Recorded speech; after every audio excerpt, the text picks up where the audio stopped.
আজি বনাবলৈ লৈছোঁ ভাতকেৰেলাৰ সৈতে মাছ আৰু এইফালে মই ভাতকেৰেলা আলু আৰু কঁঠাল গুটি কাটি লৈছোঁ আৰু এইফালে মই মাছখিনি ফ্ৰাই কৰি আছোঁ আৰু এয়া মোৰ মাছ ফ্ৰাই কৰা হৈ গ'ল আৰু মাছ ফ্ৰাই কৰা তেলখিনিতে মই পিঁয়াজো দি দিছোঁ আৰু অকণমান মছলা এড কৰিছোঁ।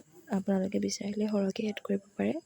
মই মছলা কম খাওঁ সেইটো কাৰণে কমকৈ এড কৰিছোঁ আৰু এইফালে মই তাতে কাটি থোৱা ভাতকেৰেলা আৰু আলু আৰু মই কঁঠাল গুটিও এড কৰিছোঁ দেই, যিহেতু কঁঠালৰ ছিজন এতিয়া সেইটো কাৰণে কঁঠাল গুটি এড কৰিছোঁ আৰু গোটেইখিনি মই ইয়াতে দি দিছোঁ। ভাতকেৰেলাটো অলপ মানে ডাঙৰকৈ কাটিব লাগে আৰু ভাতকেৰেলা যোনটো শেপত কাটে আলুটো সেইটো শেপতে কাটি ল'ব লাগে আৰু এইখিনি ধুনীয়াকৈ এতিয়া মই লৰাই দিছোঁ। লৰাই পিনে অকণমান ঢাকি দিম।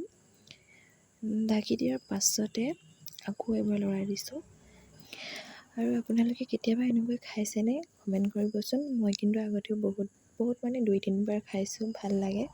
একেবাৰে চিম্পল ৰেচিপি হয়, যদি বহুত বেছি এলাহ লাগে তেতিয়া বনাব পাৰে আৰু মই এনেও এলেহুৱা সেইটো কাৰণে এনেকৈয়ে বনাই খাইছোঁ।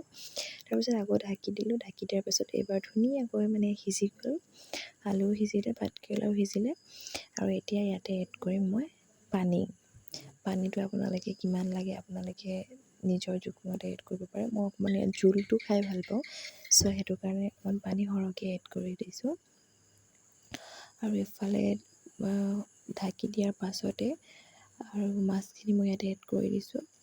মাছখিনি এড কৰাৰ পাছত বেছি সময় ৰাখিব নালাগে, 5 মিনিট ৰাখিব লাগে। 5 মিনিট ৰখাৰ পিছত এয়া মোৰ চব্জি ৰেডি আৰু এতিয়া লৰালৰিকৈ মই খাওঁগৈ মোৰ দেখি পিনে ভোক লাগিছে মানে আজিলৈ আহিছোঁ, বাই বাই।